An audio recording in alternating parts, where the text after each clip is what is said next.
हमको अपनी अलग अलग काल तक पहुंचाती है। जब ज्वालामुखी के माध्यम से होने वाली घटनाएं, भूकंप से होने वाली घटनाएं पृथ्वी की उत्पत्ति की तरफ हमको बार बार आकर्षित करती है, पृथ्वी का वो चुंबकीय आवरण हमको वापस लालायित करता है कि कैसे हवा का ये गुबार हमारे को छोड़ के नहीं जाता है। गुरुत्वाकर्षण की ताकत क्या होती है, साइंस के विभिन्न प्रकार की विधाओं से जो मिलकर के आगे बढ़ने का मौका मिलता है, वाकई वो हमारे लिए रहस्य भी है और जानकारी का एक स्रोत भी है, जिसके भरोसे से भविष्य की सुंदर इमारत लिखी जाएगी।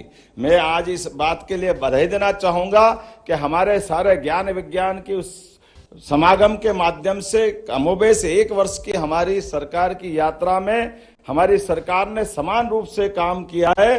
भौतिक अधोसंरचना के साथ साथ व्यक्ति के जीवन में सब कुछ मंगल हो, उस प्रकार से यशस्वी प्रधानमंत्री के नेतृत्व में हमारी सरकार सभी विभागों में काम कर रही है। लेकिन जैसे पृथ्वी के गर्भ से होने वाली जानकारी भूगर्भीय हलचल के माध्यम से एक संग्रहालय बता रहा है, उसी प्रकार से खगोलीय घटनाओं के आधार पर भी अंतरिक्ष तक की यात्रा के लिए भी हमारी अपनी सरकार के माध्यम से डोंगला वेधशाला के माध्यम से इसी ग्वालियर घराने की एक अमोल धरोहर पुरानी राजधानी उज्जैन से हमारा संबंध आता है, जिसके आधार पर हम अपनी सभी प्रकार की स्पेस से जुड़ी जानकारी भी देने जा रहे हैं। आज के इस अवसर पर एक ऐसे महापुरुष की प्रतिमा का अनावरण भी किया गया है, जिनने आजादी के साथ हमारे बीच कुलाधिपति के नाते से अलग प्रकार से भूमिका अदा की। वो यहाँ के कुलाधिपति रहे, बनारस के रहे और शिवाजी महाराज के माध्यम से सिंधिया घराने की उस गौरवशाली परंपरा के वो वाहक भी रहे, जिसके माध्यम से कला, संस्कृति, इतिहास के साथ साथ गौरवशाली अतीत से भी वो परिचय कराते हैं। ऐसे में शिवाजी विश्वविद्यालय के कैंपस में उनका प्रतिमा का अनावरण हमारे सबके लिए एक अलग प्रकार के एक पाथे का काम भी करेगा और आपकी मौजूदगी से हमारी हिम्मत भी बढ़ेगी। और आज के युग में नई शिक्षा नीति 2020 के बलबूते पर जब ज्ञान विज्ञान के इस दायरे में हमारी परंपरागत संकायों की सीमाएं टूटी है, बीए, बीकॉम, बीएससी की परंपरागत सीमाओं को तोड़ करके ज्ञान के लिए आयु का संबंध भी खत्म हुआ है। किसी भी आयु में हम कोई भी ज्ञान विज्ञान की धारा में जा सकते हैं और इसी आधार पर दुनिया के अंदर माननीय प्रधानमंत्री के नेतृत्व में हमारा उच्च शिक्षा विभाग भी देश के अंदर ही दुनिया में उस प्राचीन सनातन संस्कृति से अपना संबंध रेखांकित करता है। तो मैं अपनी ओर से आज पुनः इस ग्वालियर की धरती पर आपका अभिनंदन करता हूं, स्वागत करता हूं और उम्मीद करता हूं कि आपका मार्गदर्शन सदैव हमें मिलता रहेगा। आज के इस अवसर पर मध्य प्रदेश सरकार की ओर से पुनः आपका वंदन है, अभिनंदन है, स्वागत है। बहुत बहुत धन्यवाद।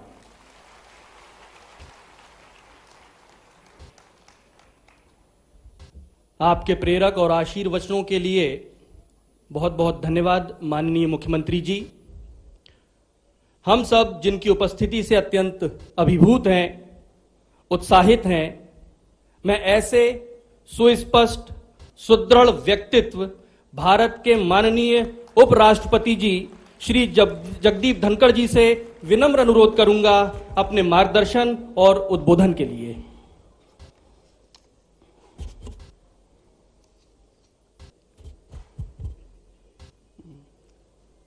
सभी को नमस्कार।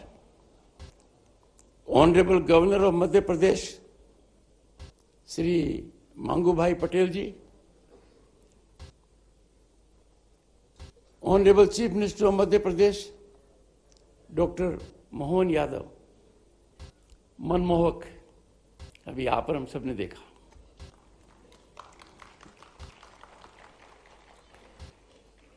Shri Jyotiraditya Scindia ji, Honorable Minister of Communications and Department of Northeastern Region. For me, this is an occasion of emotion.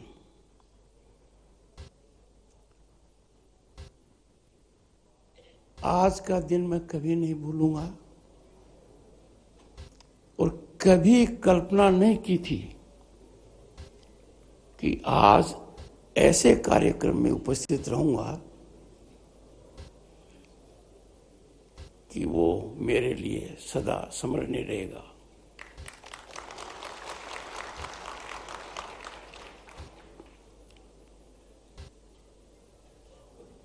3 generations of this family, I have been blessed to be in connect, and that too through the mechanism of Indian Parliament. It was a touching moment for me in 1989, when for a very brief period, Raj Mataji was Member Parliament Rajya Sabha and I was Member Parliament Lok Sabha. I sought her blessings. She epitomized commitment to nationalism, virtuosity that inspires us and motivates us. मुझे अंदाजा नहीं था कि वो आशीर्वाद मुझे कहां तक ले जाएगा.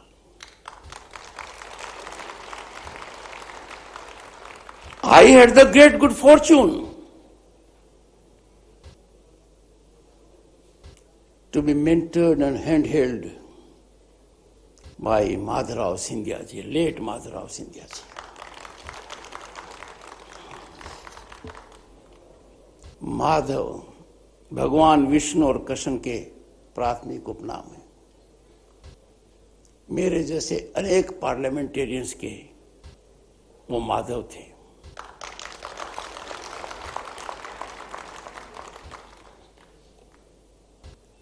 He lived in times where his thought was ahead of times. He believed in transformation. He left deep imprint on the departments which he headed.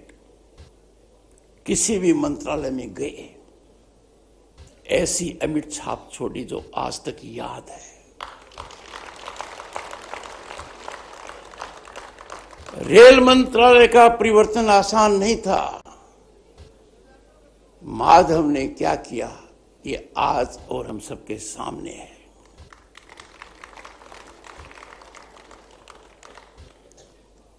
उनका आकर्षण शब्दों में वर्णन नहीं किया जा सकता. बहुत भावुक क्षण है मेरे जीवन के, जब उन्होंने हिम्मत बंधाई. आदमी के जीवन में ऐसे संकट आते हैं, वज्रपात होता है, वो बर्दाश्त नहीं कर पाता है, जब अपने सबसे प्रिय को खो देता है. माधव का पहला फोन था.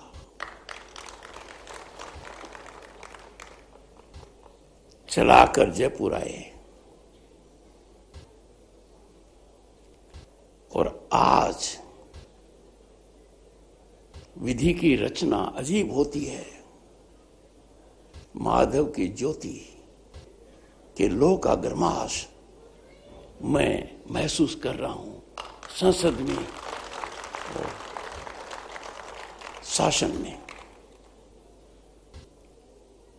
Friends, these are divine interventions. इसी पर हमारा विश्वास होता है कि जो 5000 साल की संस्कृति है, उसके दर्शन का निचोड़ है, वो समझने में बहुत समय लगेगा, पर दुनिया आज उस संस्कृति का लोहा मान चुकी है. जब मुझे ज्योतिरादित्य सिंधिया जी ने कहा, मैं अपने आप पर विश्वास नहीं कर पाया कि मैं उस महापुरुष की मूर्ति का अनावरण करूंगा जिन्होंने स्वतंत्र भारत में क्या कीर्तिमान स्थापित किया. मध्य भारत के राज प्रमुख बने वो अलग बात है,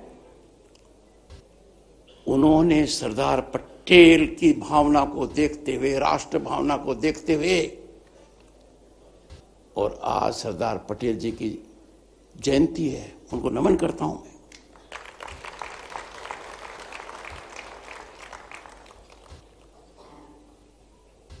जो मूर्ति का अनावरण किया है, उन महानुभाव ने आजादी के बाद राष्ट्रीयता को नई गति देते हुए became one of the first to integrate with Bharat and along with several others in this area. That was his vision. Ladies and gentlemen, the historic event of unveiling his statue will ever be etched in my memory. Shri Narendra Singh Tomar ji, I again have the good fortune of being guided by him while I was and I am Vice President of the country and he happened to be Union Cabinet Minister. I remember a day when we were having a function at Noida. I persuaded the Honorable Minister then and now Speaker of Madhya Pradesh Assembly, Sir, मुझे आपके साथ की आवश्यकता है, अपने साथ चलेंगे। मैंने इशारा किया, आपकी गाड़ी की तरह ये आकर मेरी गाड़ी में बैठ गए। सीधे इनको लग रहा था मैं कहाँ जाऊंगा, मैंने कहा आपके निवास जाऊंगा।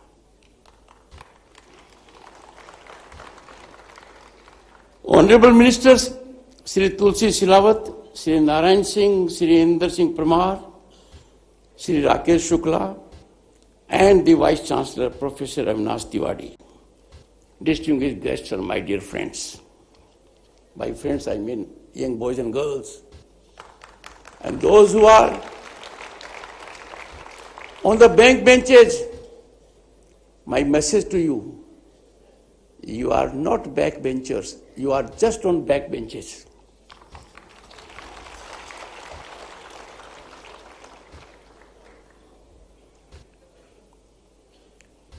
I am deeply moved by the profound significance of this moment.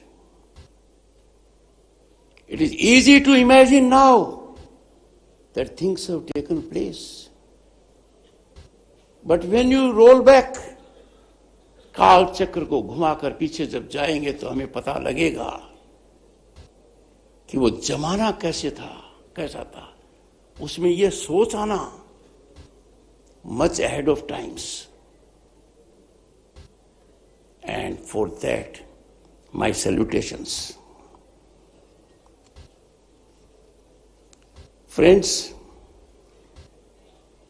if I go deep into his rule, it embodied the confluence of foresight, courage, compassion, ushering in unprecedented public welfare and social progress, primarily focusing on education.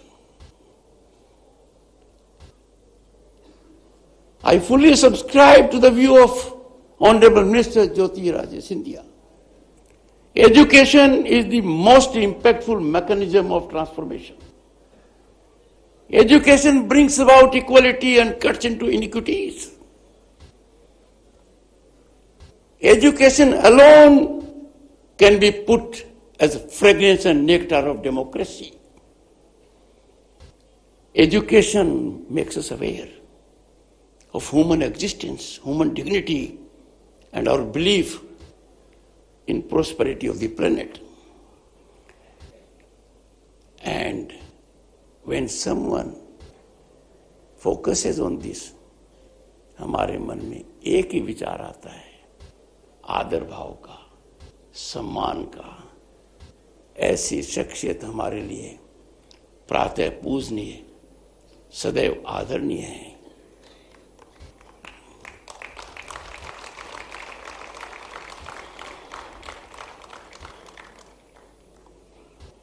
Late Maharaja was a rare confluence of extraordinary energy and unwavering commitment. He embodied the true spirit of service to the public at large and nation building.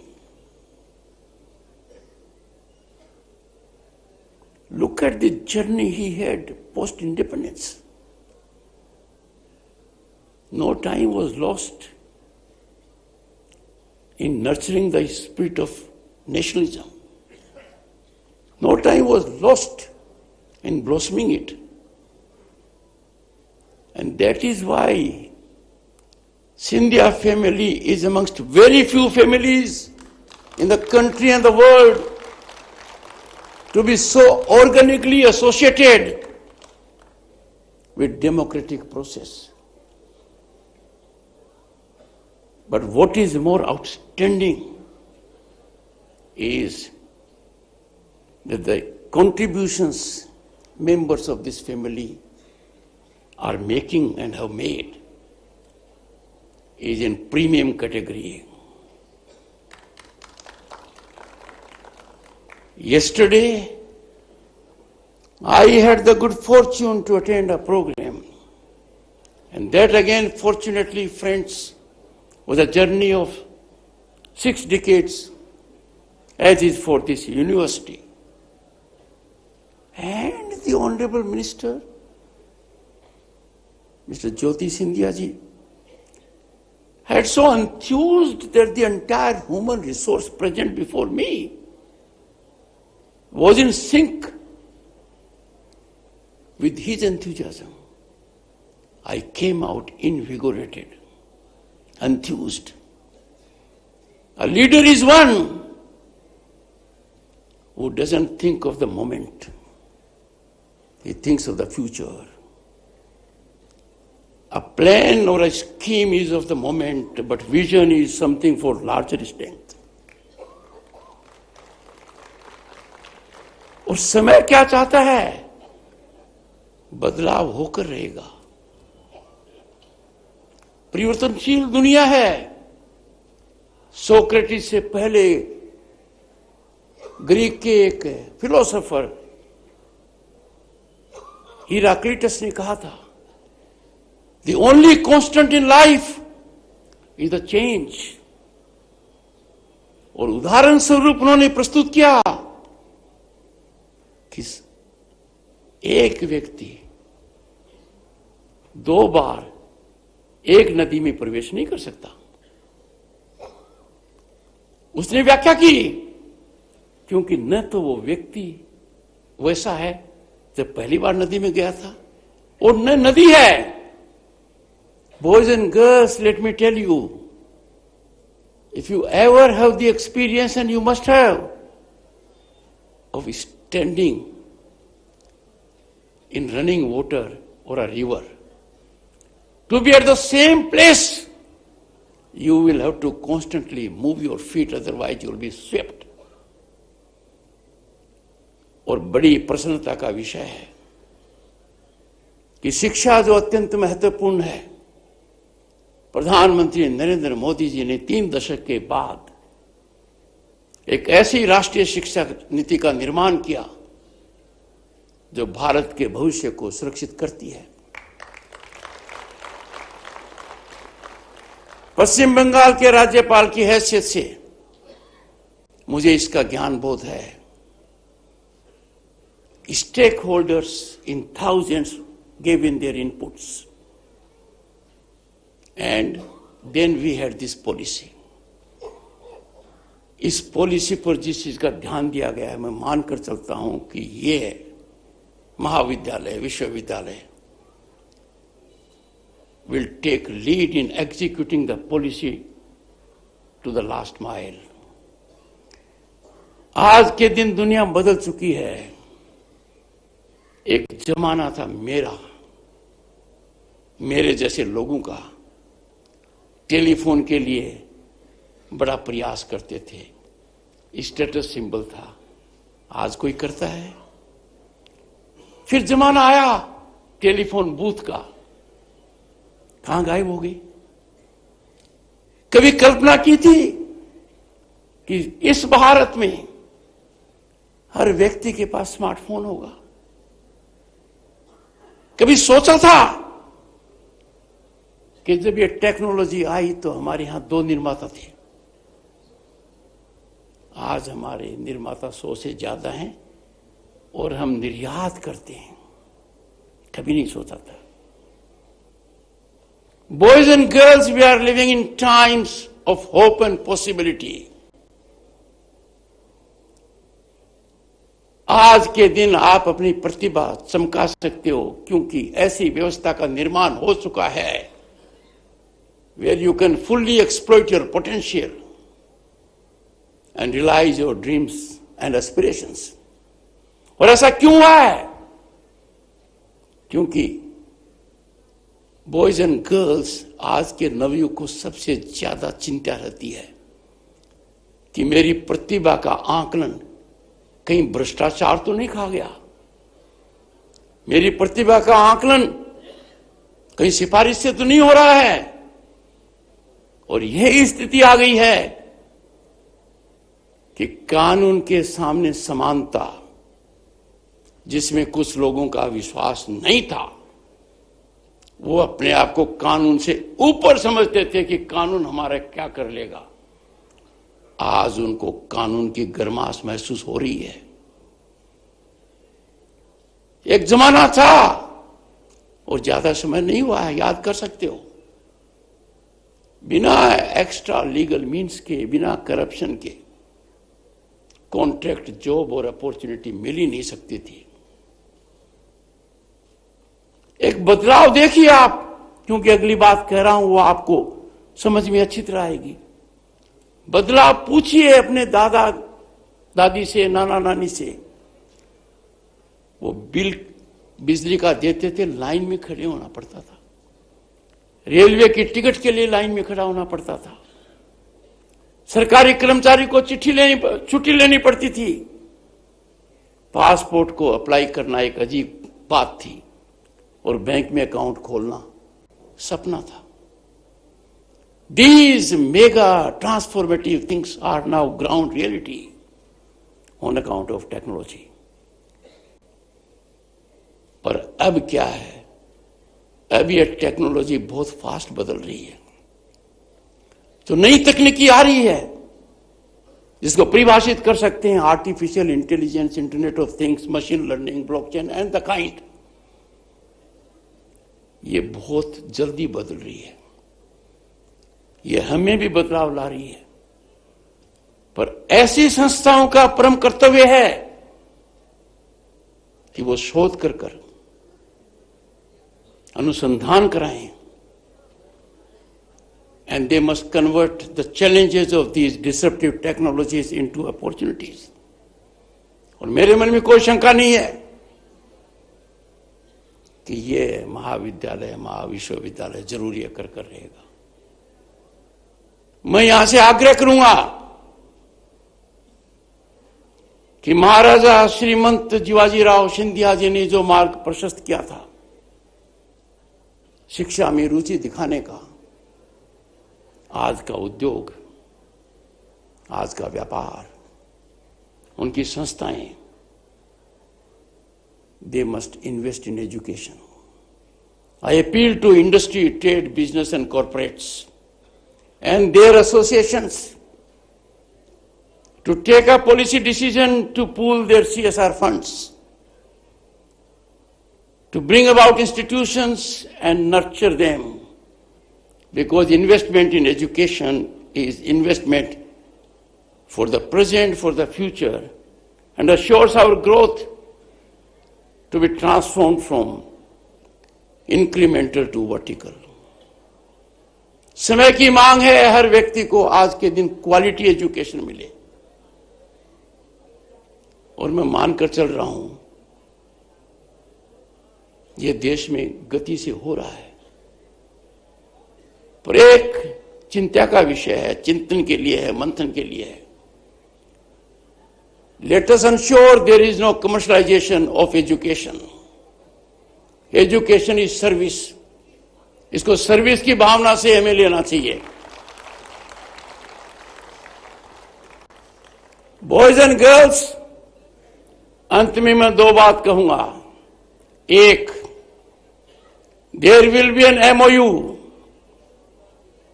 of Indian Council of World Affairs with Jiaji University. It will fructify after taking time from the Honorable Vice Chancellor, my office will be in touch. Secondly, I invite boys and girls of this university to be my guest at Indian Parliament in Bachej.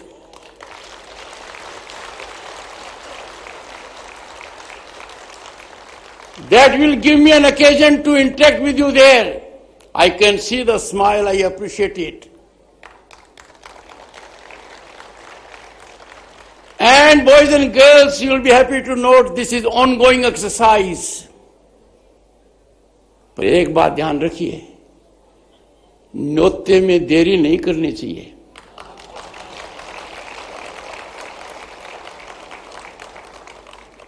Am I right? Thank you so much.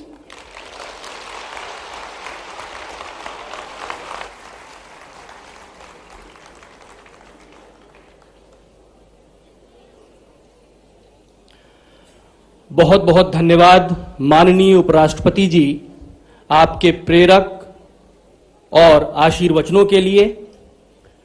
आप सभी से विनम्र निवेदन है, कृपया अपने स्थान पर खड़े हो जाएं।